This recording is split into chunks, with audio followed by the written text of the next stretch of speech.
This is the Best of Mike and Mike podcast on ESPNRadio.com. The Best of Mike and Mike. Hey, it's Golic. Thanks for checking out the Best of Mike and Mike podcast. Here's what we have for you from Tuesday. Zach Johnson wins the Open. We talked with Jayson Sobel about that. Your NFL storyline questions for your team. Jemele Hill and Michael Smith join us, as does Jason Stark with his trivia. And Steve Spurrier, head ball coach of South Carolina. The Best of Mike and Mike. Back and better than ever, Mike and Mike, ESPN Radio, and on your TV on ESPN2, presented by Progressive Insurance. And we'll go live to Scotland on the Subway Fresh Take Hotline in just a moment. Get the perspective of our Jayson Sobel on what we saw over a 5-day stretch at St. Andrews and the Open Championship. Coming up today, Zach Johnson wins, ends this silliness about Spieth, who was fabulous, and maybe the next great player, maybe already is, but that isn't the point. I'll explain. Pujols and Trout go deep again. The world has 2 new Oriole fans, and I love them. Becky Hammond makes a statement, and stop me if you've heard this before, David Price is going to be dealt before the deadline. All that and a whole lot more, but we got some football today. We're going to ask you to put together our 5-point stance. Hello, big fella. How you doing? Good to have you back. Good to be back. I know you were playing a little golf. I don't know if your conditions were as bad as what was going on over at the Open. You had a little bad weather, I know, but when you tried to pour a glass of water, was it blowing sideways? No, we didn't have that issue whatsoever. Yeah. I did have a delightful few days playing golf, and I played a lot of it. I don't know if it was so delightful at times at the Open, which we obviously talked about some yesterday, as we had live golf going on during our show. Again, thanks to Darinoka for filling in for you, and got to watch another round yesterday, and then some extra golf as well. I got everything I wanted, Green. You know me in the Open. I want the bad weather. I want them just absolutely in trouble out there, miserable out there, and I got some of that. So I got some nice weather, some bad weather, some horrific weather, and then some good weather to finish it up, and we had a playoff at the end. So I got everything I wanted out of the Open. I think you and Dustin Johnson then had almost an identical weekend, because he had some great moments, and he had some that were highly forgettable. We'll get to all that in a minute. But I would like to set the table for what's going to be the topic today. And again, we're going to ask you to do our work for us, which we're very good at here. Absolutely right. And I'm throwing open 2 different ways of doing it today. The first is our chatter lines are open. Chatter is Twitter for the radio. You get 14 seconds to make your point, and the phone number is 740-535-MIKE. That's 740-535-6453. And we'll also take them on Twitter using the hashtag NFL questions. And here's what we want. I want to know from you, as a football fan, what is the single biggest question facing your team as training camp begins? We're going to take them all morning today. We'll go through them. You and I will give our answers.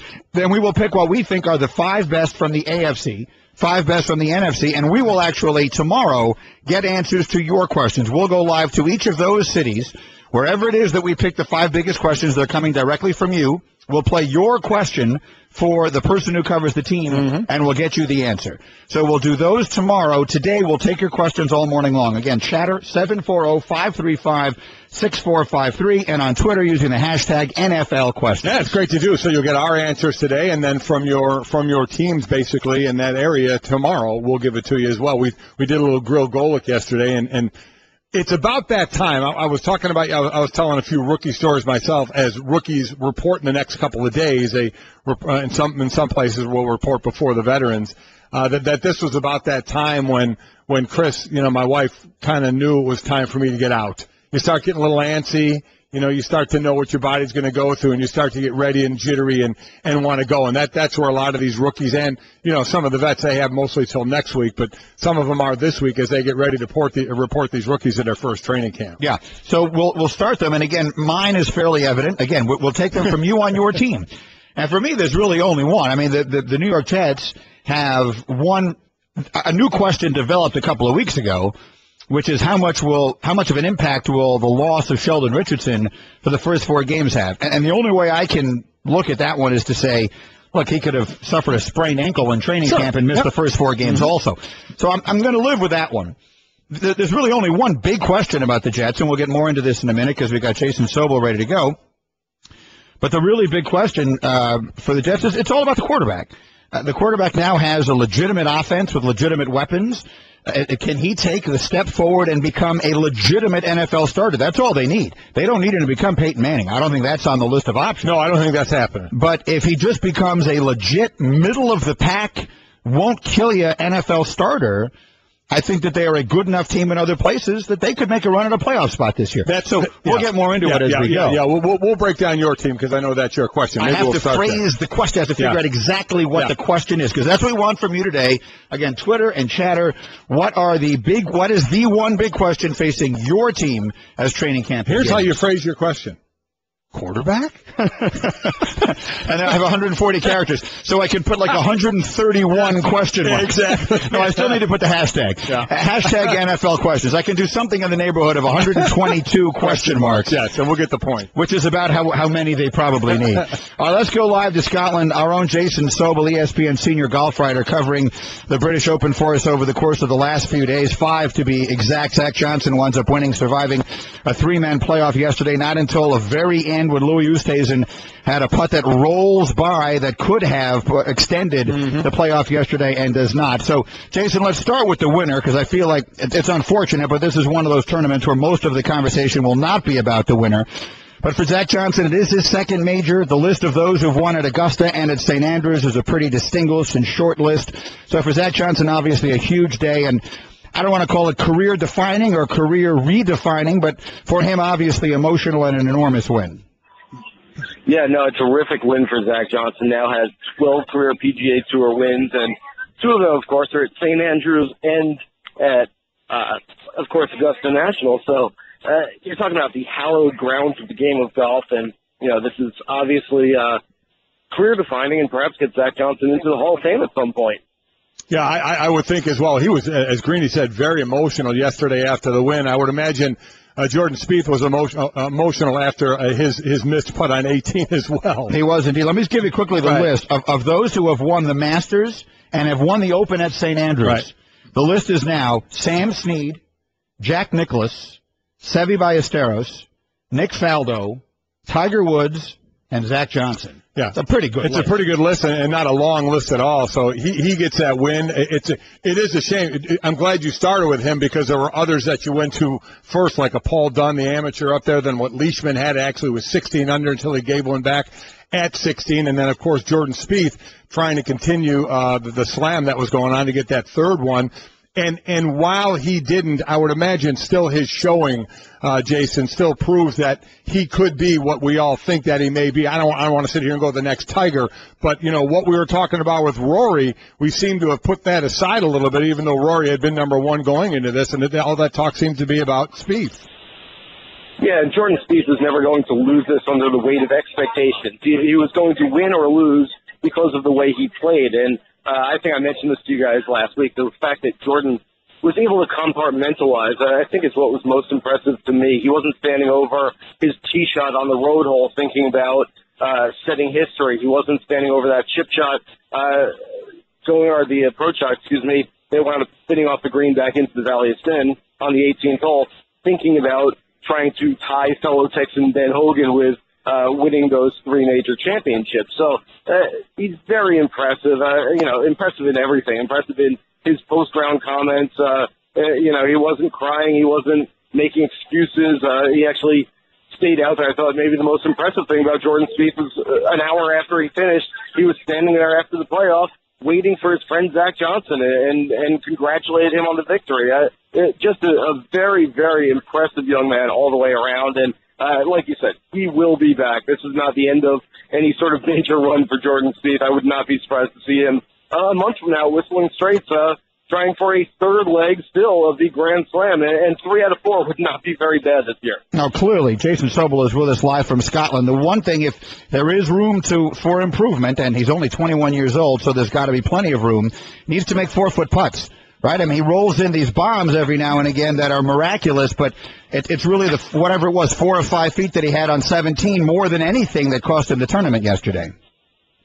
You know, Greeny, in 67 previous rounds on the PGA Tour this year, Jordan Spieth had 3-putted just 21 times. It was one of the better percentages on the PGA Tour. And then this week, he had 5 3-putts in the second round, that sort of discontinued second round that lasted from Friday into Saturday, and then Of course, yesterday I had that 4-putt on number 8 as well, which he putted off the green, still counts as a 4-putt. So, does he need to work on it? Sure. Does everybody in the game need to work on something? Yes, absolutely. And you can bet that Jordan Spieth understands that. He knows that. He's going to go back and work on the greens and try to rectify that and continue getting better. And, we talk about players from Rory McIlroy and Jordan Spieth to Tiger Woods to guys who are playing really well to guys who are struggling. And this is why guys keep trying to improve. This is why there's never a status quo in the game, because they can always keep getting better. And then the final one, we know you got to jump on a plane here, but what do we say about Dustin Johnson coming out of this event? Here's a guy who 3 putts away a chance to win the U.S. Open a month ago. Everything I heard as I was waking up Sunday morning was Dustin Johnson, with the conditions today, could go super low, put this thing out of reach, and the next thing you know, it goes completely the opposite direction. What are people saying about Dustin Johnson, his performance? I think a lot of people out there are looking at this as a negative. They're saying that Dustin Johnson can't win the big one. He can't face the pressure of leading going into the weekend of a major championship. I look at it from a different perspective. I love the fact that these guys get some scar tissue, and Dustin Johnson has plenty of it now. You can throw Sergio Garcia, of course, into that conversation. You can throw Jayson Day into that conversation. He's built up a lot of that scar tissue now as well. And I think it's good for these guys. I think it helps them win major championships down the road. Phil Mickelson will tell you that the reason he's a 5-time major champion is because he lost a whole bunch of them before he got to that point. Padraig Harrington is the same way. They're not all going to be Jordan Spieth. They're not all going to burst onto the scene as a 21-year-old and start winning majors. At some point, you have to lose a few before you can start winning them, and it's not necessarily a negative for guys to get into the heat of battle on the weekend of a major and not come through. All right, we'll see what winds up happening with him there. The final major of the year is at Whistling Straits next month, the PGA Championship. All right, Jayson, travel safe. Thanks, my friend. See you soon. Thanks, Jayson. Thanks, guys. Jayson Sobel with us. Mike and Mike presented by Progressive Insurance. You could save hundreds on your car, business, or recreational vehicle insurance from a local independent agent. Go to Progressive.com today. Now that's Progressive. There were 2 guys, as this round was getting going yesterday, and again, we got to talk about it while it was happening live, that I was really interested in one was Dustin Johnson, was starting the round at 7 under, and Andy North said he thought anybody 9 or under were the ones that would have had that shot going into that round yesterday. Dustin was 7, but just what you talked about, we talked about why it was thought he could win this thing, because he was a big hitter. His putter certainly didn't do him any favors for this tournament. But how would he start out? What would he do? Because he teed off, 2 hours before the top guys teed off. And unfortunate for him, on the front 9, he had 2 birdies and 5 bogeys, so he's 3 over on the front 9. Then he double bogeyed 17. Everybody had all kind of problems on 17, but so he never got in. And then the other guy, without a doubt, was Paul Dunn. What was this amateur going to do? What was this guy who was ranked 80th as an amateur? Not in the world rankings, but as an amateur in the rankings. What was he going to do with the lead with his college coach from UAB as his caddy? And he starts out bogey, and you think, when everybody in the world is birdie in the first hole. Everybody is birdie in the first hole. He comes out bogey, ends up with 6 bogeys, 2 birdies, and 1 double bogey, and he was, out of the back 9 was just absolutely is unraveling. So he wasn't able to hold it together, and then it was just about watching the leaders and who was going to be there. And Leishman was the one. He brought Zach Johnson back into it. Leishman's at 16 under and bogey 16. All of a sudden, Zach Johnson's got life again, and it turned out that life served him pretty well in the playoffs. Zach Johnson made an unbelievable putt on 18 that at the time he knew how important it was. Right. Those guys see the number. These guys are so good. They're so aware of what others might do under the circumstances based upon the conditions and everything else that he knew how important that putt was when he made it. And, of course, at the end, it winds up putting him into the playoff. That was the one where his caddy does a little duck walk, which was kind of funny. And I like Oosthuizen, and the Oosthuizen discrepancy continues to be difficult. But whatever his name is, I really like him. I enjoy watching him play. As well. He's got a lot of guts. The putt he made on 18 was no gimme either. Jayson Day, was heartbreaking to see him come up short in the playoff. At the end of the day, you just can't come up short. And I liked his answer when Rinaldi asked him about it afterwards. He said, look, I don't go up there thinking don't leave it short. I go up there thinking do what you're supposed to do to make the putt. And that's the difference between him and you or me. Without question, I thought the same thing. And at first, when he put his head in his hands, I thought that's what he thought to himself. Oh, God, people are going to kill me for leaving it short. But you're right. He's got to think of it as a putt. Me, when I'm golfing in a scramble and I'm shooting fourth in my scramble and I leave it short, I'm going to hide my face and walk away. But, here, I get it. I completely understood it as well when he said it. You're just looking to putt the ball. You're looking for the break, just, and get your thing done and not worrying about leaving it short. You're worrying about making the putt. But he came up short, in that one. Spieth, in the Valley of Sin everybody didn't think he had a shot at all, but boy, he ended up pretty close on that putt. 6 or 7 more yards on his chip shot, and he would have been perfect. He yanks the drive. Well, that's the problem. That was unbelievable. I mean, as we're watching this, me and Jake and Chris are watching this, and me and Jake are like, at least on this hole, we think we could put it in the fairway. Let me tell you. And right as we do that, it's 100 yards wide. And Spieth puts it, if you saw him hit his second shot, it was right next to the circle where you drop it if you knock it out of bounds. That's how far left he went. Yes, I've been there. It is, as however wide it looks on TV, it's even wider. It's got to. So I mean, you're just like swinging for the fences, aren't you? Thinking there's no way I can basically hit it bad here. You certainly can. So here's the thing. Look, I love Spieth. Let me preface everything I'm about to say by saying I love him. I think he's going to be the next great player. I said that after the Masters last year, and people were mocking me. I think he's going to be the next great player. And maybe he is already the next great player. Yeah. He's won 2 majors this year and was right there knocking on the door for a third. He's literally an inch away from being in the playoff yesterday, and who knows what happens. But, look, he is not perfect. A couple of different thoughts. One is that putt on 17 he's got to make. Got to make that putt. And they were actually, when he was standing over, talking about how from that distance, statistically, he hasn't been great. But where he has been great is making them from that distance under pressure. And there was really not a lot of more pressure than that one right there, and he missed it. I thought for sure he was going to make that Then one. He yanks the drive. Yeah. Then he hits his 102 yards short, but that really was more a function of the drive because it puts him in an awkward club. Yeah. You heard him talking about afterwards, that's between clubs for him, and he misses that. That's another one that you miss by. It's 5 feet. If he puts that thing 5 feet past, it's going to spin back to a good spot. So one way or another, he's not perfect, but this business, the thing that I was reading mostly in the notes that were going back and forth amongst our staff while I was off the last couple of days. So I don't know if this became the narrative or not. But this idea that Spieth displaced Tiger as the one people the most interested in, that's true. But that was a function of this weekend, this week only, because he had a chance to make history. He had a chance to do something special. Yeah. This idea that Spieth has now displaced Tiger as the sport's biggest draw is just not, in my opinion, not accurate. Again, I love him. I love Spieth. I jokingly always say to my daughter, someday you're going to marry that guy. I love him, so I can get I can get on any course I want anytime I want. I absolutely love everything about him. I love his game. And I think that he does, look, he's a charismatic young American player who is great concentration. I really, his game is just fantastic. If you look at the really great ones, I mean, look at Ricky Fowler comes along with, he's got a lot of charisma, he's got the look, he's got all the stuff. He hasn't won anything. You look at Dustin Johnson. He's got some things that I think people would find appealing, others that may be the opposite. Either way, he don't win. Jordan Spieth, he's won. He broke through and he has won in a big way. So you have this young American star to go alongside Rory McIlroy, and he's the All-American kid. I mean, there's nothing wrong there. Right. But my point is, now when we get to the PGA, and he no longer has a chance to win the Spieth Slam, the idea that Jordan Spieth is going to be a bigger story going in than Tiger, that it would be a bigger deal if Spieth is in contention on the back nine on Sunday than Tiger, I think is ridiculous. Oh, I think it is too, now that he lost this. Without a question. He's not going for what everybody thought he was going for. Yeah. I haven't heard a ton of that talk outside of, our group here doing that as well. Tiger will still be relevant until he makes himself not relevant. Well, he's doing everything he can. He's doing a great job of that. We talked about him a little bit last week. Going in to the PGA at Whistling Straits, the last time Zach Johnson was there, 2010, he was tied for third, actually one shot out of the playoff. So he did well last time was at Whistling Straits. He wins the Open, so you got to figure he's in pretty good shape for this PGA and the odds.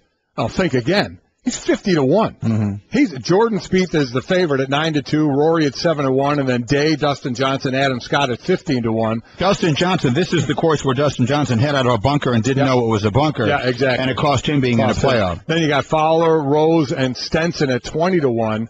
Zach Johnson is 50-1, but at least he's ahead of Tiger, who is 60-1. By the way, Jordan Spieth has made $8.7 million on tour this year. That's more than twice the second highest earner, who is Dustin Johnson, who's made $4.3 million.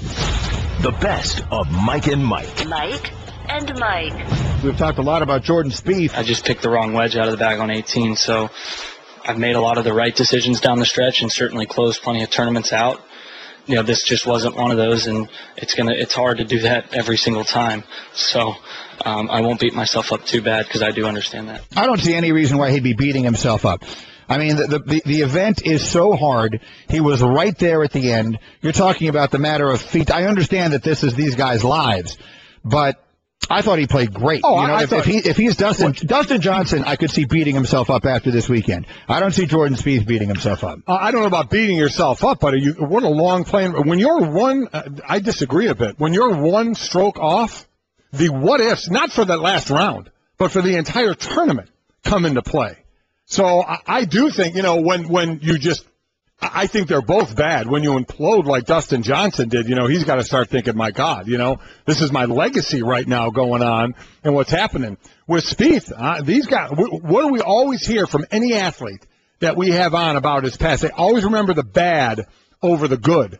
And when you miss it by a stroke, that's just like you're talking about, would you rather see your team get blown out or lose a close game?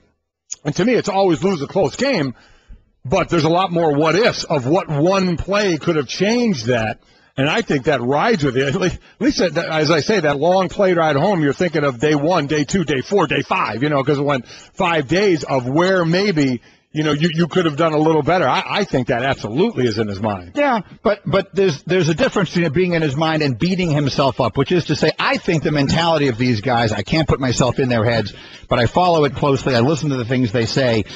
I think it's the one sport where you say, if you played well, you feel good, and if someone was one stroke better than you, yeah, I'm not saying he won't regret this shot here and that shot there. But, you know, Jack Nicklaus has more seconds in majors than anybody else either. Right. You know, they do. It is a sport where you do commend someone for the number of top tens they had and how many finishes. Right. You know, when you miss the cut like Tiger Woods, you beat yourself up.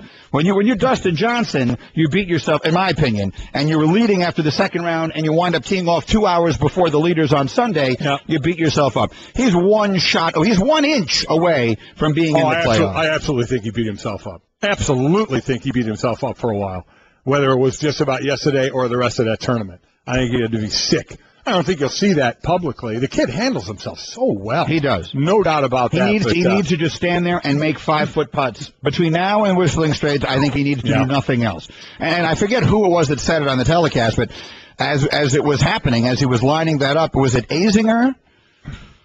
I forget who it was who said it, but one of them said it as he was lining up that putt on 17. This has been his one Achilles heel. Yeah, well, that's what I said. This has been the one thing he hasn't done well. They said statistically he wasn't hitting this putt well, but then they did follow up by saying, but in clutch putts, he usually can make a clutch putt no matter what distance, but he didn't on that one yesterday when he needed it the most. All right, Mike and Mike again. Let's get to what is going to be the topic of the day this morning, and we'll carry it over to tomorrow. We're going to ask you to tell us what is your one big question facing your NFL team as we go into training camp season.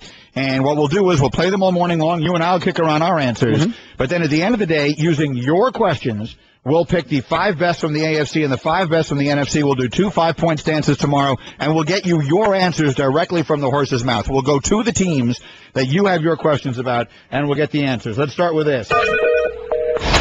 Yeah, I'm a Minnesota Vikings fan. I was wondering how you think Teddy Bridgewater is gonna come into his own this year, along with Adrian Peterson back now with the Vikings. Like Teddy Bridgewater a lot.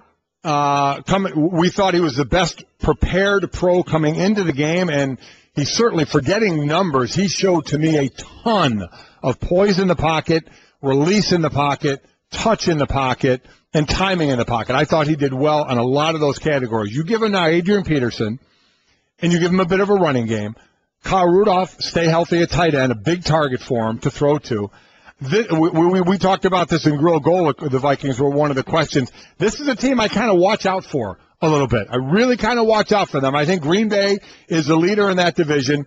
Detroit, you keep wondering with the 10. Now, they lost Sue and Fairley, a couple of guys on defense, but they still have a lot of talent, especially on offense. The Bears, I put at the bottom, but it's Minnesota that really is intriguing me of what they can do this year. Completely agree. I love the Vikings. Every year there's a team that comes from the depths, if you will, and they weren't in the depths.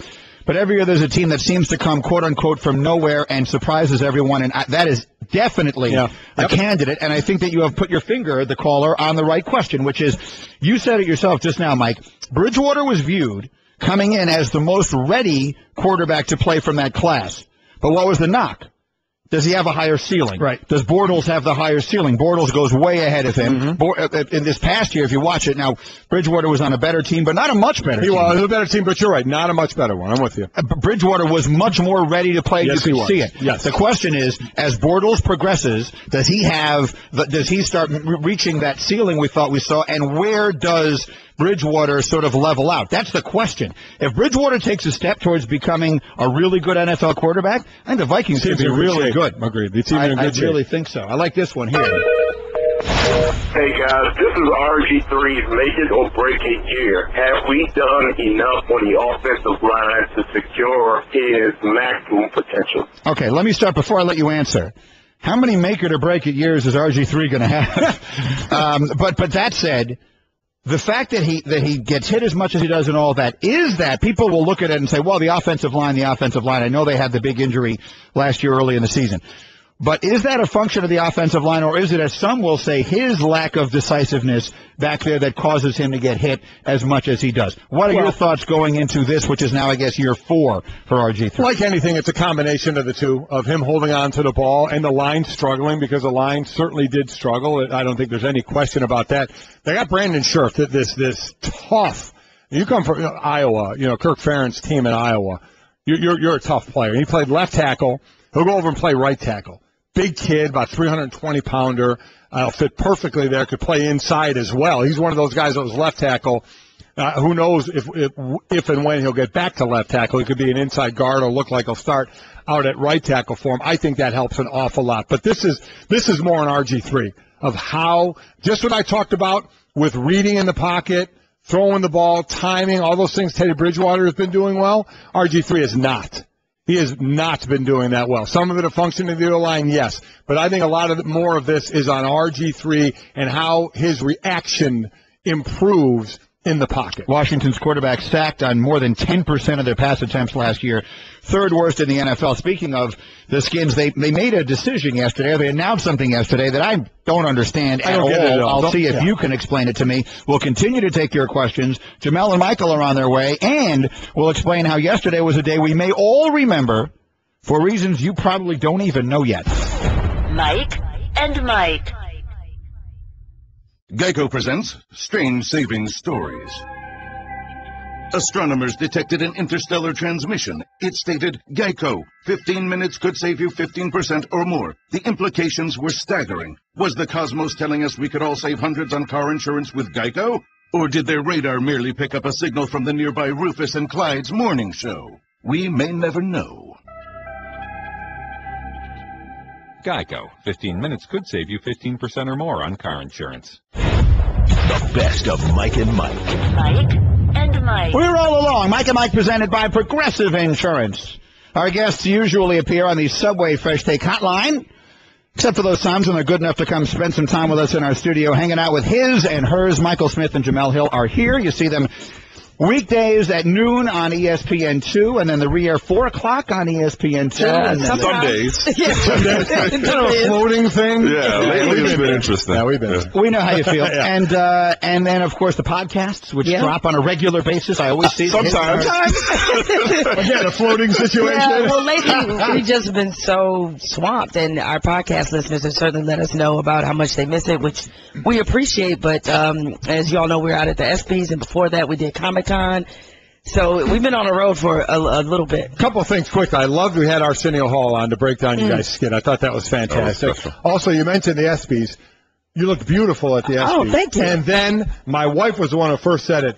Dressing down for the party afterward was fantastic. That's clutch. I would have walked back to my hotel room and changed had I seen you in dress down. Way to rep the brand. Yeah, Mike and I think we came at this decision very independently, especially more as the T-shirt thing kind of caught on, is that from now on, when we go to parties, this is about as dressed up as we're going to be. Good. Like, we're not dressing to the nines. We're showing up in a T-shirt and some chucks. If we can't get in, we parking lot pimping. I'm with you. Please tell me that you experienced the SB letters that were made of donuts.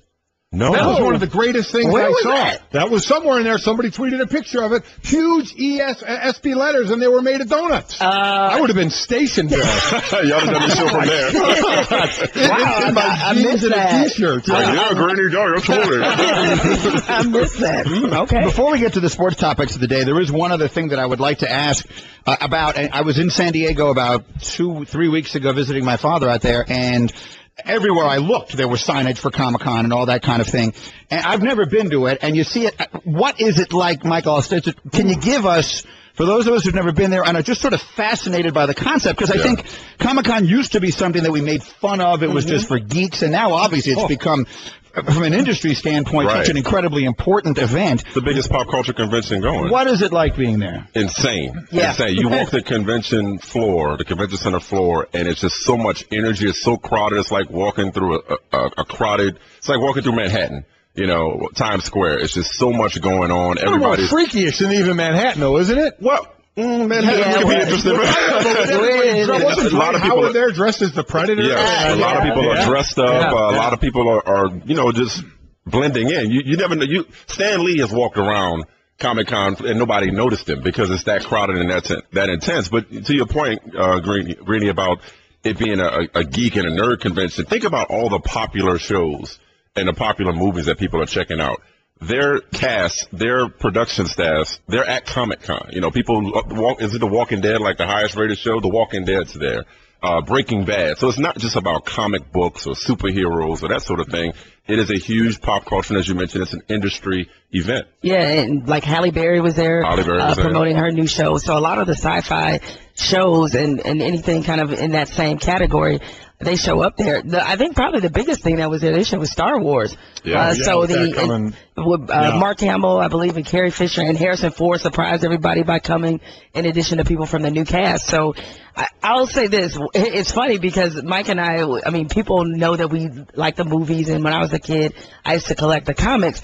But we laughed about this. There are people there who are like really, really into it, clearly, right? And so they would come up to us and have these extensive conversations, which we would sort of have to kind of fake our way through. You're like, okay, what is this one? Smiling and nodding. Yeah, right. The dude we had the conversation with, it was like, the mutants. They have to. X-Men the mutants have to watch the Avengers because the X-Men. I was like, all right, man. I'm not that deep into it. I was jealous of seeing you guys out there because the problem is the Greeny, I go out there. We're doing the show at 3 in the morning, and a whole different freak at that point. Well, they might be lined up there. The thing about it, though, more than anything, even if you're not into those types of movies or comic books or stories or sci-fi, you can appreciate a place where everybody is just free to be themselves. Yes, they're free to enjoy one another. Oh, Game of Thrones. That was another Game of Thrones. Yeah, everybody watches Game of Thrones. Huge representation there. I'll say this with the Manhattan comparison. I'm born and raised in Manhattan, and if I walk down the street, I see someone dressed up as Darth Nihilus, I'm crossing the street.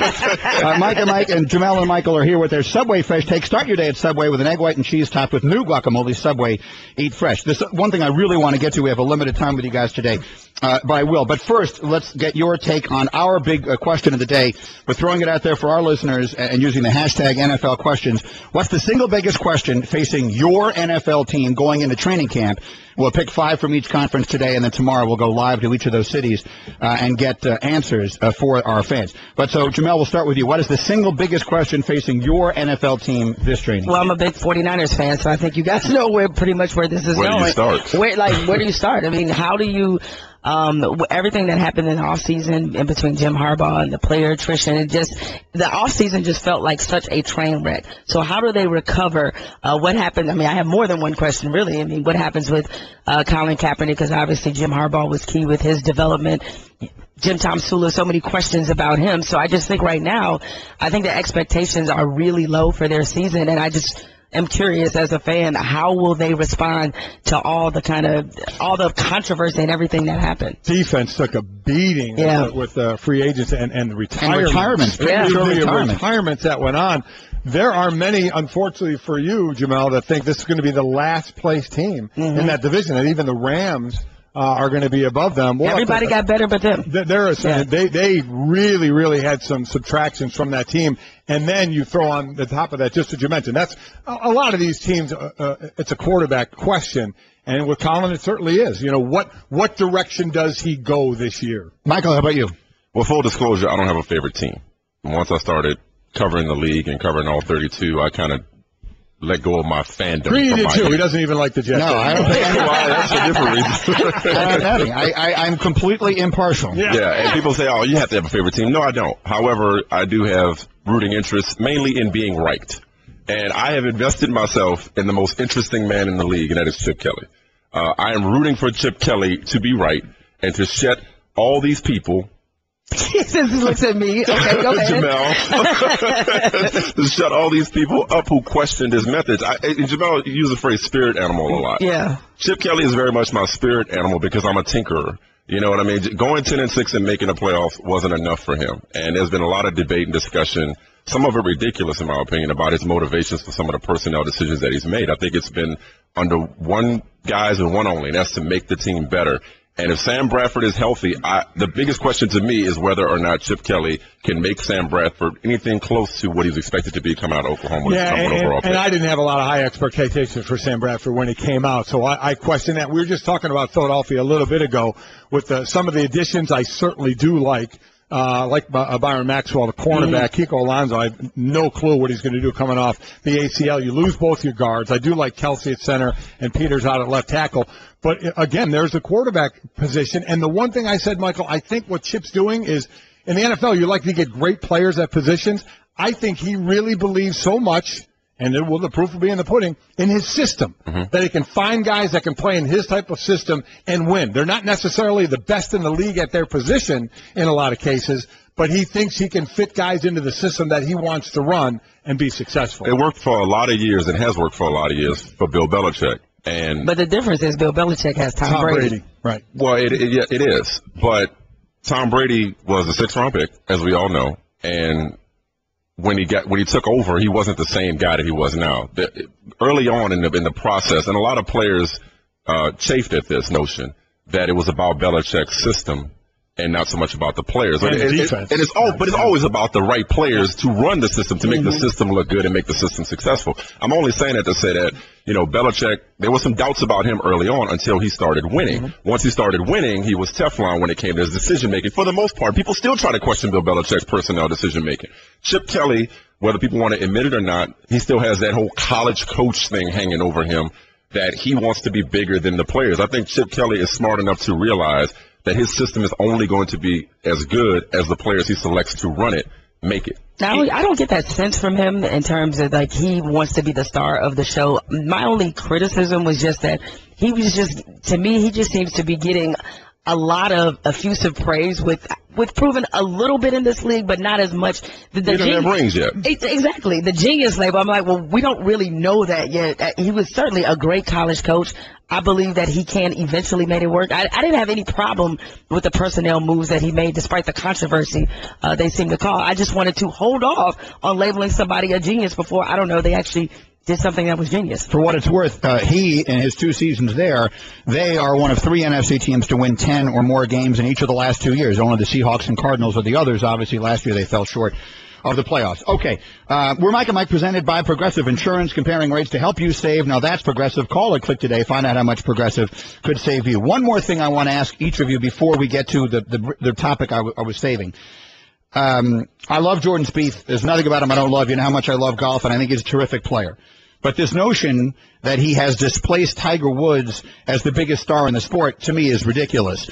What he was trying to accomplish was historic, clearly. So if he had won, if that putt goes in and he winds up winning in the playoff, then yes, his pursuit at the PGA of something that's never happened before would be, to make an analogy, would be kind of like the World Cup. It's something that happens so seldom that everyone's going to get wrapped up in it. But I would ask you this question. If we get to Whistling Straits next month, which would attract more people, which would make more people interested? Tiger's in contention Sunday, or Spieth is in contention Sunday? I don't think it's any question. It's still Tiger Woods. Not even a question.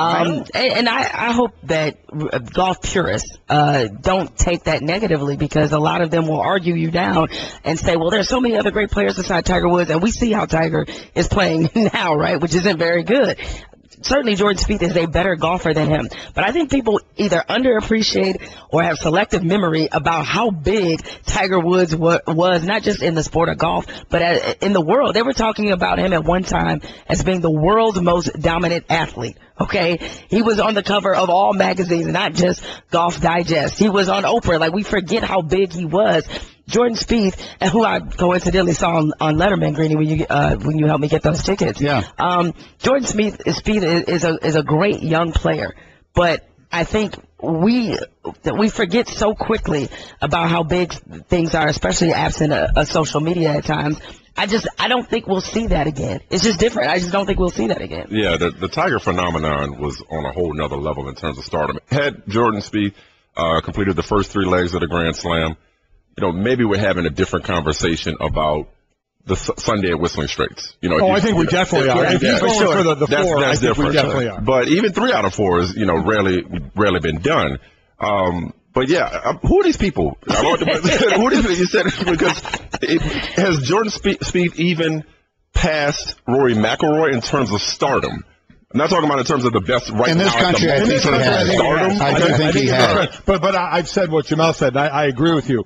Nobody can do what Tiger did. I don't think nobody's going to do what he did on the course in that decade span. Right. But what he meant for the game of golf and I don't think Jordan Spieth is going to be black anytime soon. I'm just going to go out on a limb. And it's not Jordan Spieth or Rory McIlroy's fault. I don't mean that they're not. No, I got their fault. They just can't do what Tiger did in the world of golf. They don't mean to the game, and they don't transcend the game the way that he did. That's why it's pointless and senseless to compare anybody's rise to stardom to Tiger's, and that's just off the course. On the course, Tiger, look, he didn't have as many majors as Jack, but there are many I've seen argue that he's already the best golfer ever, even without 18 majors. All right, so I'm glad we are all in agreement, and I was just curious to see, because, again, I love Spieth. I don't want to knock him in any way, but if Tiger Woods is in contention on Sunday at Whistling Straits, it's going to bring a whole lot of people to the television. I was really rooting to have a golf Grand Slam possibility and a tennis Grand Slam and a Triple Crown the same year. That'd been a phenomenal 2015. You're right. So I was disappointed. Tiger Woods, by the way, in the last 18 months has fallen from number 1 to number 258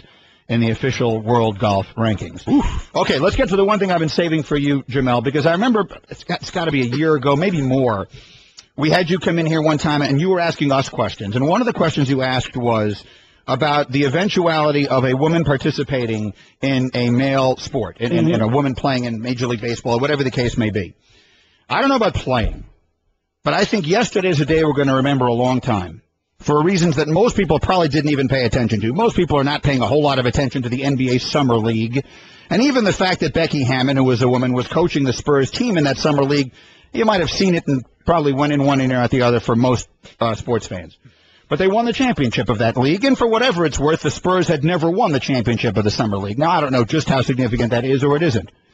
But I do believe, I don't know that in our lifetime we will see a woman play in the NBA, but I do believe we will see a woman coach in the NBA, and I think that when we look back on yesterday, whenever that happens, whenever a woman, it might wind up being Becky Hammon, but whenever a woman gets hired to be a coach in the NBA, we'll say, well, remember, Becky Hammon started it. So I think yesterday is a day we're going to remember, even if it was for reasons we didn't pay attention to. It was definitely significant, as it was significant when she was hired. I think we'll look at it as the beginning of kind of a social change that, if we think about it, it's kind of surprising that it took this long. There are not a lot of sports where, and I know the men's game and the women's game are different, where you can see the genders sort of translating, much like I think we had these conversations with Danica Patrick. That's a sport that you can see women participating in. It makes a lot of sense from a physical standpoint. But I think there is always there's this question about women being able to lead men, and it's interesting because that question is never asked the other way. We see plenty of male coaches coaching in women's college basketball, coaching in the WNBA, and that's never a question. And that's because whether we want to admit it or not, there's this automatic assumption of innate leadership qualities that men have in leading other men or leading other people that supposedly women don't possess. We'll hear, I'm sure, some of these conversations with Hillary Clinton running for president. So for me, to see her accomplish something like that, it says a lot about the respect that she's been able to get from other players. And for Greg Popovich, he's not into charity. He's going to hire the best basketball coach. So I think it was a seminal moment in a lot of ways. And I'd love to see what kind of opportunities kind of arise from this. We talked about Tiger Woods. We thought we might see an influx of people of color on the golf course. We never saw that, but I think this might be different. This will be something that transcends. You know, it's interesting, Mike, as a former player yourself, and football, again, is totally different because there isn't really a female counterpart sport. Right. There aren't women. I know there are women's professional football leagues, but it isn't the same as looking at women's college basketball and the WNBA, which are on a whole other level from those. I don't know if it's as much. I think there may have been a time when men questioned the overall innate leadership abilities of women. I'd like to think we've passed that for the most part. But the notion that this is the ultimate all-boys club, right? I mean, there is no boys club beyond. There are no women at all playing in any of these sports. Right. That you could then have a woman go in there and command that kind of respect and all that. I think Pat Summitt could have done it. Maybe it has to start on the college level. I think it happens. I don't. Listen, do I think it should and could? Yes, but I don't. I don't think an NBA team will have, for lack of a better term, the guts to do it, to pull the trigger on it. Now, you'd have to be a perfect situation. And maybe in San Antonio, with what has been done there with Pop, giving her the chance to be an assistant coach and then be the head coach of the Summer League, I think it would have to be a perfect situation. I don't think a team would pull the trigger on it to make a woman, and if it's going to be one, why not her? I mean, you see the respect she commands, and we hear about it all the time, what the players think of her. So if it was going to happen, why not start it with someone like her who's out there doing it right now? And as Pop says, and people talk about, her X and O knowledge is fantastic. And isn't that what the game is about at times? But we know in the pros, how much do we talk? You got to be a CEO. You got to deal with personalities and a whole lot more than just the play on the court. So to me, Michael, I don't think an NBA team will pull the trigger on this anytime soon, if at all. Not to get too far ahead of myself, because it is Summer League we're talking about. And, she just joined the staff full-time recently. But I'm the complete opposite of you, Golic. I think we'll see it in the next year or two, and it'll be her. And in the NBA? In the NBA. As a head coach. As a head coach. The next year, because you want to be early to that train and not late. And not just because you want to have some kind of gimmick or you want to make some kind of social statement and hire a woman for the sake of hiring a woman, to what Jemele just mentioned. I want a piece of what Greg Popovich is doing. And if Greg Popovich thinks enough of her to say she's on my staff, not because of her gender, but because of her acumen, then I want her on my team. And I'm not saying that just automatically makes her worthy of being a head coach, but that's the added benefit of it is you get to be the first to do it, and you get somebody who's actually good, who's actually able to do it. Mike, you know this better than us as a former player at this desk right now.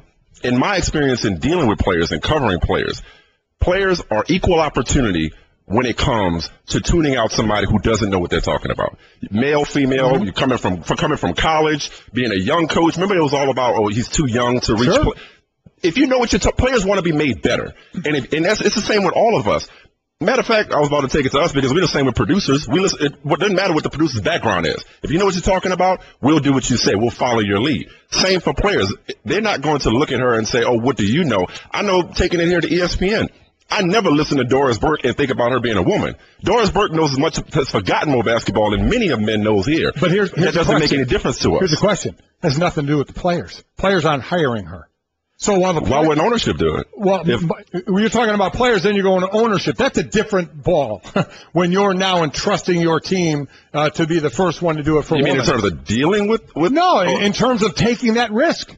Listen, everything you said, I'm with you. Yeah. It's a voice. If the voice knows what they're talking about, there you go. But so from a player standpoint, okay, and listen, there would be some players that would want no part of it. There would be some that would want no part. Yeah, and that's on them, right? Yeah, we know. Yeah. Exactly. That's a them problem. Yeah. Right, I get it. But I think some players would accept that because especially she knows what she's talking about. But the players aren't hiring. Well, them. But from an ownership standpoint, I don't know if an ownership group would take the chance. I'm going to try to think like a billionaire, with the brand at stake, and not to trivialize or make this a gender issue in general, but specifically, if you're an owner, you probably have more reason to be the first to say, look what we did. We were the pioneers in this. The only thing is, you hire her first, guess what you're going to be the first one to do as well when it's not going well in 2 years? You're going to fire her. Well, I don't think she wanted any other way. And no, I get that. I'm not talking about from her side of it. Again, I'm talking from ownership side of it. Now you've made the bold move to hire her. In 2 years, you're not doing well. Now you got to fire her. And then are you getting the daggers thrown at you because you fired her? I don't know. That goes all into my equation of saying I don't know if the owners will have the guts. But if you hire her based on her ability as a coach, gender aside, and then you fire her because she's not succeeding, I think that's the ultimate show of fairness and balance. So I would say I don't think people would throw that if she flames out. And again, we're getting way ahead of ourselves. She would flame out. I don't think anybody would begrudge the team for holding her accountable the same way they would a man. Look, Vivek Ranadive is willing to try playing 4-on-5 with a cherry picker. Yeah. He's willing to try different things. I know I'm supposed to let you guys go. We brought this up a little late. Do you have to go? Hey, man. All right, let's do 10 more minutes. There's a lot we didn't get to say on this, so I want to continue, and I'd love to get your thoughts on it as well. We'll do that in a moment. The best of Mike and Mike. But we're in the middle of an interesting conversation. Becky Hammon, an assistant coach under Greg Popovich in San Antonio, charged with coaching the Spurs Summer League team, and for whatever it's worth, they, for the first time ever, won the Summer League championship. Here was Becky Hammon. Well, it was a grind. They've been together about 17 days, and they really started to kind of gel here these last 2 or 3 games, and they listened, and they played really hard for me, and so I'm just really appreciate their attentiveness and their alertness and their desire to win. They just competed. They were tired, and they just fought through a lot. So all the credit really goes to them. Now, there are a couple of different ways to look at what the job of a coach is in big-time sports today, Jemele. One of them, you made the point as far as the game itself. There was a time when I think there was a feeling that if you weren't a player, that it would be difficult for the other players to respect you. But in this day and age, where you've got analytics being used to make so many of the decisions, you were making this point during the break a moment ago, then maybe that becomes less of a factor if indeed it should have been a factor to begin with. Yeah, I would agree. I think that we're seeing the game evolve, that you do have, I think, more ownership and management groups that think a little bit outside of the box. And so maybe they will reach a point where they are looking for someone like Becky Hammon. And I guess I was sort of thinking about this too during the break is, she wound up in a perfect situation. She had a good relationship with Greg Popovich. After Becky Hammon, sometimes the question isn't the first. The first is significant in probably anything. The question is, where's the second and third? That's the bigger deal, all right? Because, we have a glaring example today with President Barack Obama, and there are a lot of people alive. You made this point, Greeny, who didn't think we'd ever have a black president. Well, who's going to be number 2? Okay, and that to me is where the progress has to be made. Our team's going to start scouting and looking at WNBA players and giving them those opportunities. Because I can tell you in the college game, in the women's college game, what gets looked at a lot is the fact that so many men are getting opportunities more so at a more rapid rate than women are. So what are they willing to do? Because I often make this point whenever we have conversations about diversity, is that diversity doesn't come knocking at your door. Nobody's going to knock and say, hey, I'm a qualified black person. Here I am right here. You have to actually actively recruit and do the same and create the same channels and networks that you do for men.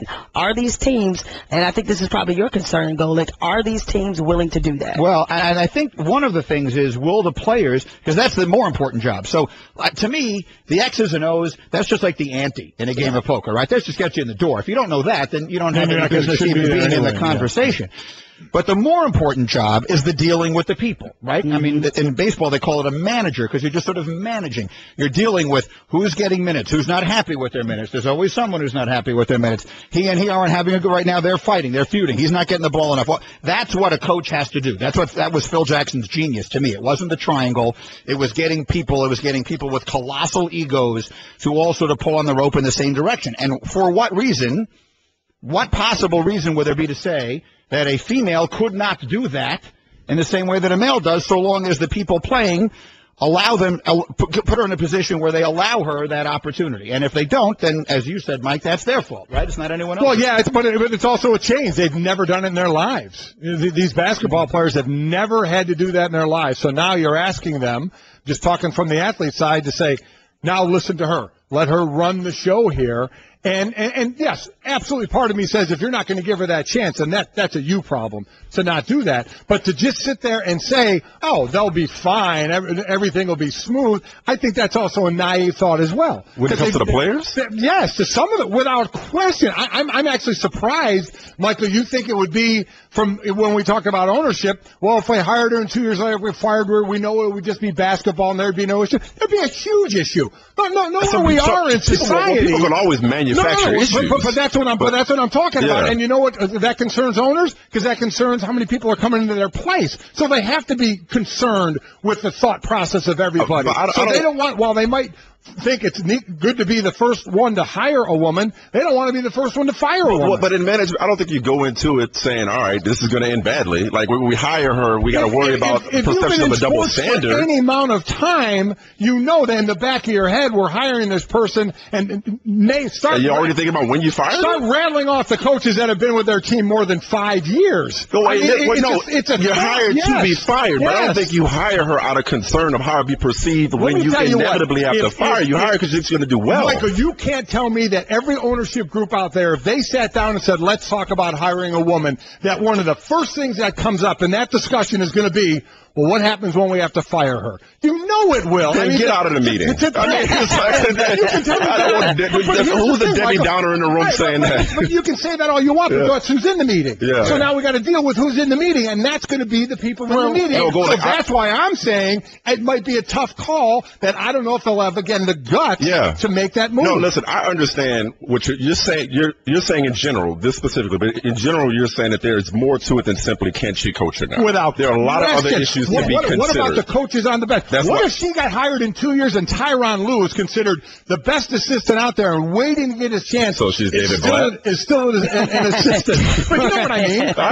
What about the resentment possibly? And again, we keep going to those guys need to get over it, but it still doesn't mean it's not going to be there. To those guys that have been on the bench for 5, 8, 9 years and are looking to make that move and they don't get that chance. I mean, there's a domino effect to this. I would love to see it personally, but I just think there's a whole lot of variables to which would lead me to say I don't think an ownership. You don't see this being a trend. I truly understand everything you're saying, and we agree more than it sounds like we do from the standpoint of like this has to be thought out. Right. But I don't think it should be overthought. And that's coming from the ultimate overthinker, as Jemele knows. It's just in my experience, man. If you talked about Greeny a second ago, you talked about what reason would there be if it comes down to managing personalities to say that she couldn't? It got me to thinking about this other kind of debate that goes on in basketball between the ex-players and the traditional coaches versus the guys that came up, the ex-Spoelstra types that came up as videographers in the analytics community, and whether or not if you didn't play the game, can you truly relate to the players? Well, we know that's not the case. There are plenty of coaches who have been successful having not been NBA players. So throwing it out of the window that Becky Hammon cannot relate to being a professional NBA player. What she can relate to, though, is being a professional basketball player. And players, again, Golic, you're the player, but I'm just saying my experience. Players size up people who know and don't know immediately. Right. And if Becky Hammon walks into an interview, walks into a meeting, walks into any situation and commands the room with her presence, her knowledge, and her authority, and her way with people, I think you forget that she's a woman instantly. Well, maybe that's wishful thinking on my part. No, it's the appropriate way that people should approach this, but we also can't. I don't think we can also diminish. You mentioned all these variables. The fact that sports are very segregated, okay? And for years, it's going to require not only somebody having bold thinking, but to break down some gender constructs that people have. As I mentioned before about the possibility of women leading men, it's going to require a culture change. And a lot of players, they want to hold, but part of I think what a lot of players cling to, and Golic, you can certainly correct me, is that in men's sports, especially when you're talking about locker rooms, and that's your opportunity to be men and to say what you want to say and not have to worry about sensibilities and all these other things.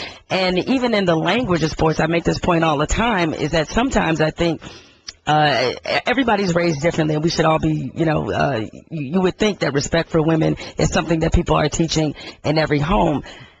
Sports, in certain sports, I should say, I don't think the respect and culture of respecting women is as high as it needs to be. So that's going to require somebody to say, okay, this is going to have to change. And I think a lot of people, be it management, players, are going to be reluctant to make themselves uncomfortable by having a woman in a leadership position. I'll just say this, and I'm sorry we're going to run out of time.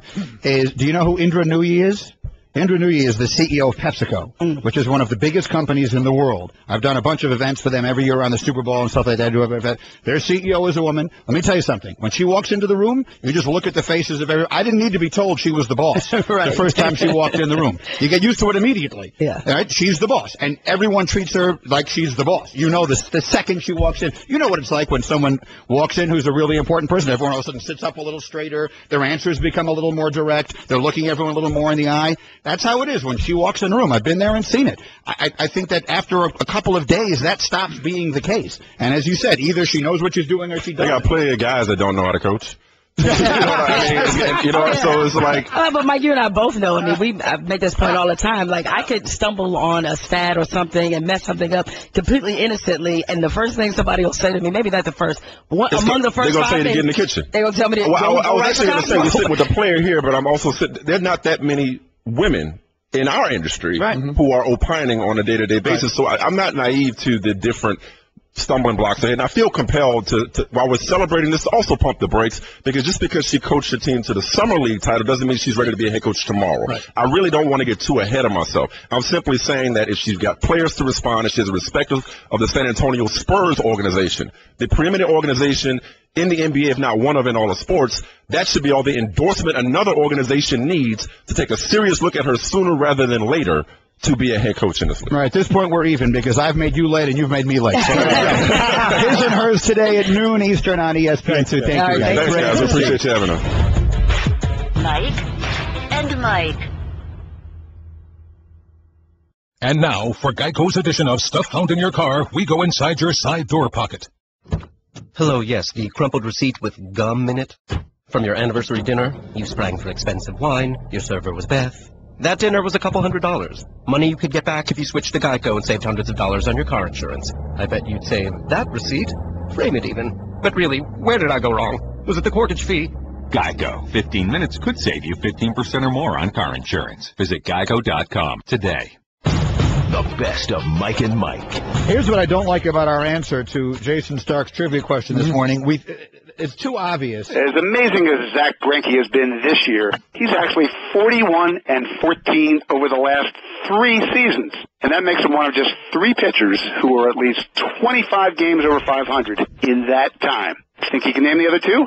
All right, here's Jayson Stark on the Subway Fresh Take Hotline as we go about the process of getting this wrong. The tough part when we do his questions is the first thing we're trying to figure out is what's on Jason's mind. Right. Not the question, but what is Jayson trying to do to us, because he loves embarrassing us, and then tries to come across as this, shucks kind of fella about it. Well, here's the thing, Jayson. There's one answer to this that is so obvious that the only reason that I'm hesitant is because it just seems too obvious. And when I was saying during the break it's so obvious, Nick Nate over there, who has the worst poker face I've ever seen, started laughing because I'm sure he knows the answer. So I'm guessing that it may be wrong. But if it's wrong, then we have no chance. Just say it. One of them has to be Clayton Kershaw. Okay. Thank God. Yeah, of course it is. All right. Oh, there you go. So you were right. So we're just going with you brought up the name, but I said let's just go with it. How far over 500 is he, by the way? He's actually 26 over, 44-18, but he's still qualified. It was closer than I would have thought. If I say the same and it's right, you and I together will be 4 for 11. We'll have increased our average. Max Scherzer.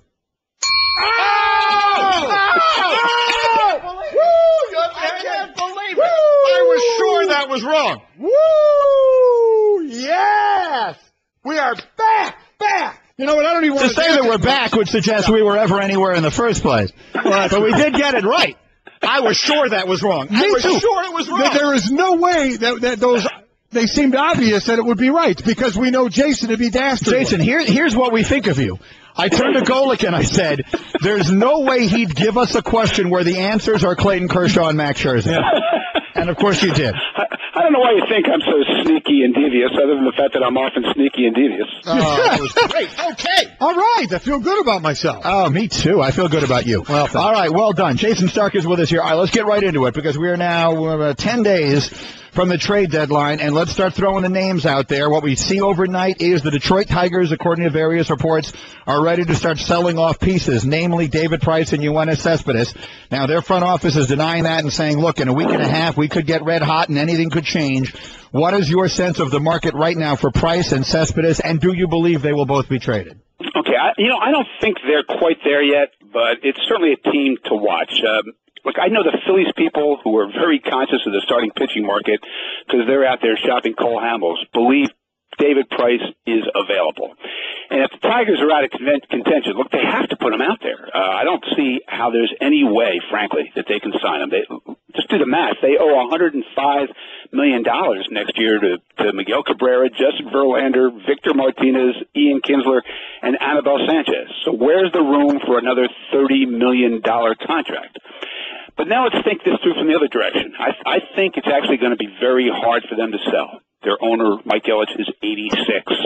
They're only 4 out in the wild card race, and I'm sure in their heart of hearts they think they're better than either the Twins or the Astros or the 2 wild card leaders.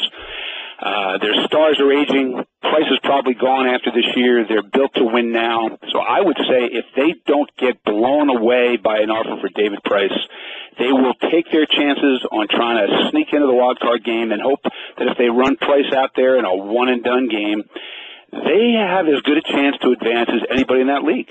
They are you mentioned it, they're 4 games behind both the Astros and the Twins. They are 1 game or half a game behind the Orioles. I'm looking at other teams that would be in that mix for the second wild card or the 2 wild card spots in the American League. So, yeah, look, I would agree with you. I think at this point to be pulling the plug on the season would be a questionable move. Well, but it seems that's happening in Cincinnati. Is Cincinnati going to lead the way with amount of players traded after the deadline?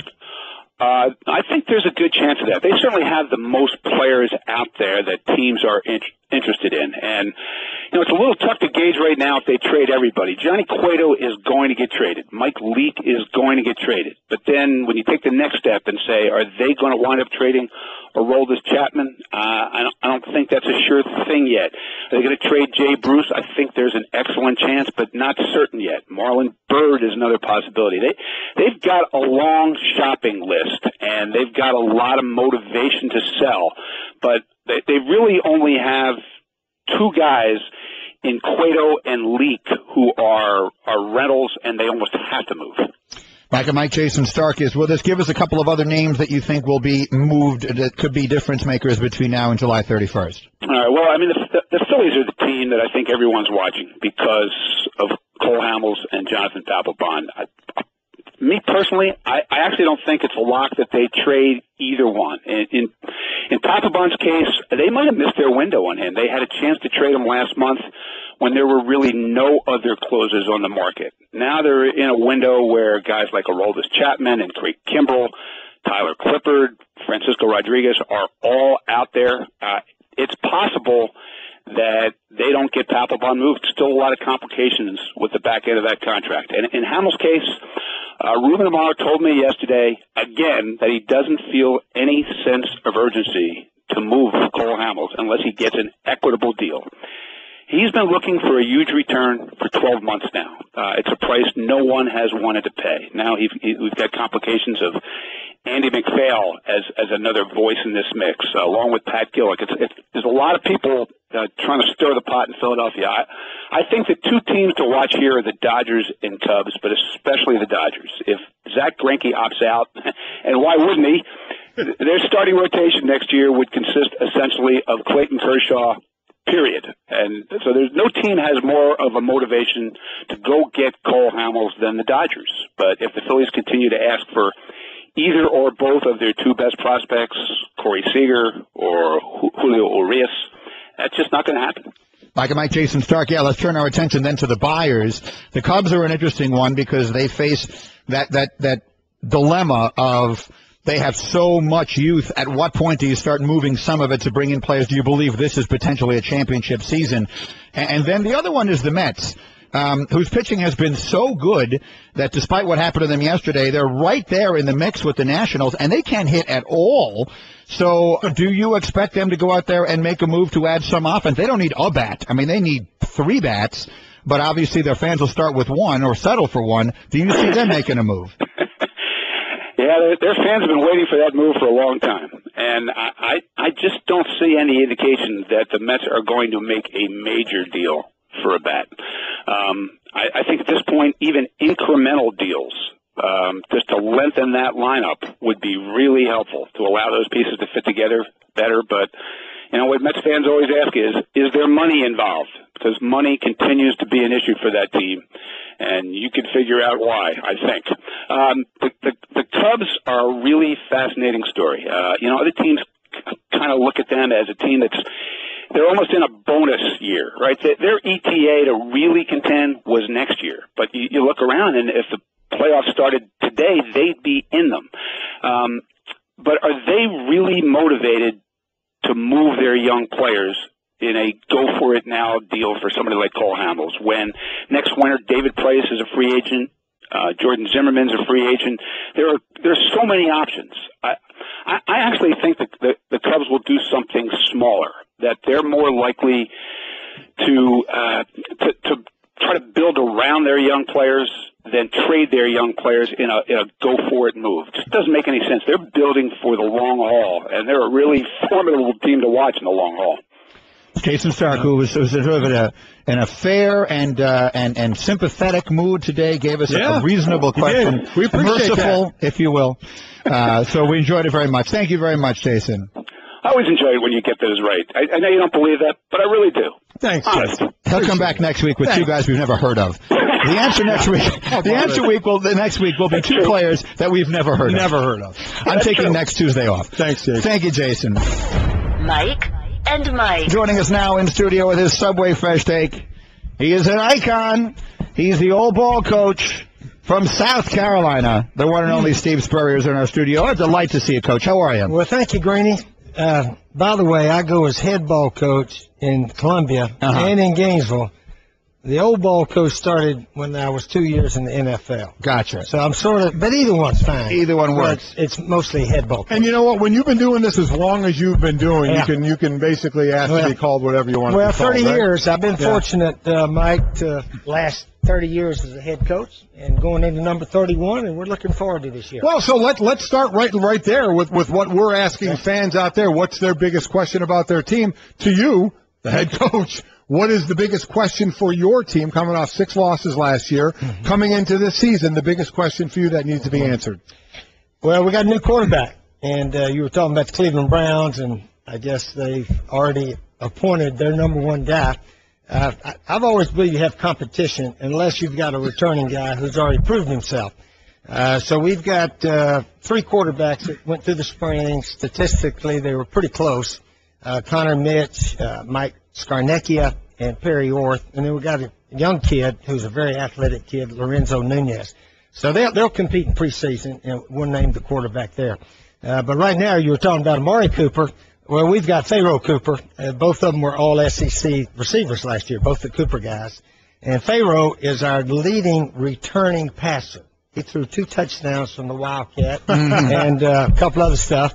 So the quarterback position, but we got good players. Whoever wins the job, I think, will play very well. A couple of your former players in the NFL that I think people are very interested in. Let's start with Jadeveon Clowney, who was the number 1 pick overall in the draft. Obviously, all the physical ability in the world. Some questions about his ability to play hurt and other things. Have you had a chance to talk to him that he's going to come back with a vengeance this year? What is your sense of what Clowney is? He stayed out in Houston and rehabbed. And from what I understand, he's coming along very nicely and should be ready to go.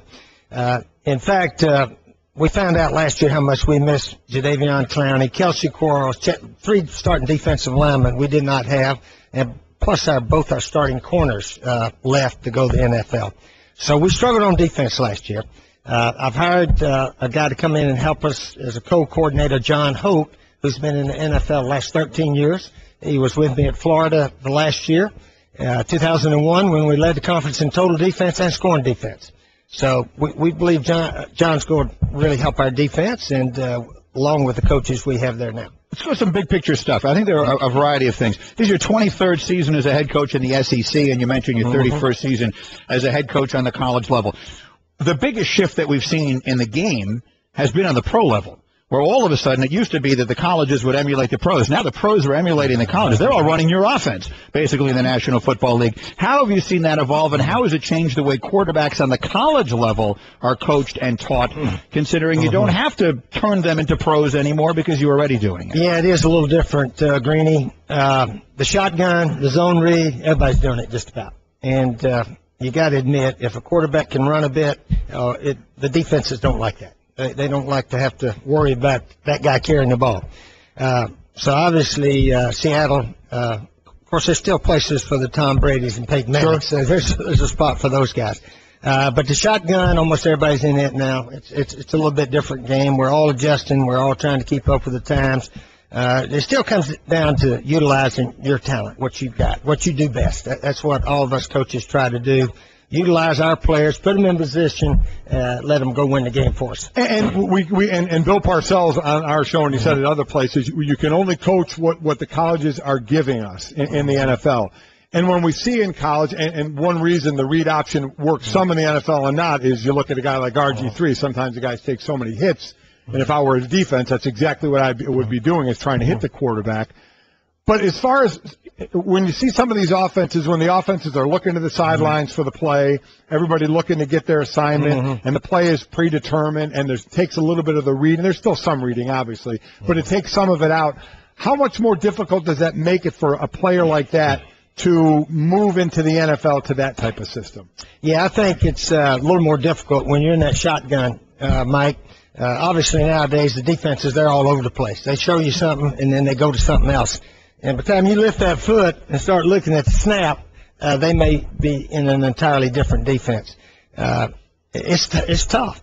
Sometimes when I played, you'd like to be underneath, and then you could go hut when you're ready to go hut.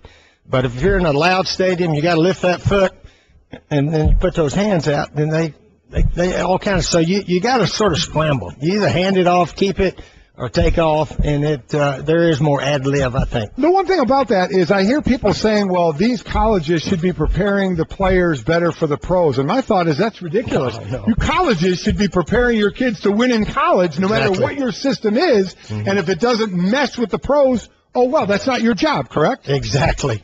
We don't get paid to prepare guys for the NFL. We're all paid to win games and try to win our conference championship, our divisions, and things of that nature, certainly. Mike and Mike, Steve Spurrier here in our studio again, beginning his 23rd season as a head coach in the SEC. The huge change in college football last year as well with the college football playoff. I think from the standpoint of our ratings at ESPN and general fan interest, it was a success beyond anyone's wildest imagination. What do the coaches think of it? What, if any, changes would you like to see made to it? What is your take on the new system? Greeny, we all like it. Of course, somebody's going to get left out, but 4 teams is better than 2. We were doing the top 2 teams for a while. Now we got the top 4 teams. And, whoever's 5th or 6th, well, they'll complain, but that's just the way it is. And I think 4 is a pretty good number right now. It keeps all the bowl games alive. And I've learned to appreciate the bowls a lot more maybe than during my Florida days because everybody can't be in the top 4. You got to remember there's, 65 teams in the Power 5 conferences and so forth.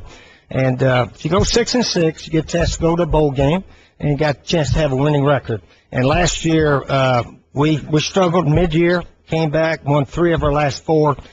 Beat Miami in a bowl game, and so we got a new life.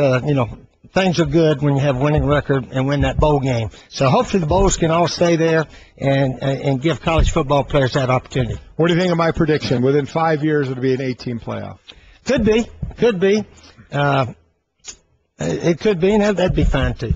Yeah, I think 8. Any more than that, I think maybe too much. I think it's one of those, if 2 is good, 4 is better. If 4 is better, then 8 is great. I know. Be careful what you wish for. I know. The nature of playoffs is pretty simple. It's a team that gets hot at the end of the year. That's exactly right. We see it in the NCAA, the basketball tournament. I think Duke won it all this year. I don't think they won the regular season or their tournament at the end of the year, but they won the national championship. Right. And Coach K, obviously, one of the best coaches in any sport in the country. And and Duke certainly got hot at the right time. The problem with that, and not to get sidetracked into this conversation, is that you guys are playing playoff games in September and October and November, and they're not playing really meaningful games until March. And I think that's now, that's the beauty of college football and something I would not want to see disturbed. Steve Spurrier is with us. You were recently quoted as saying, and this is unfortunately becoming increasingly a topic around college football. Quote, I've always had a rule as a coach, if you ever hit a girl, you're finished, end quote.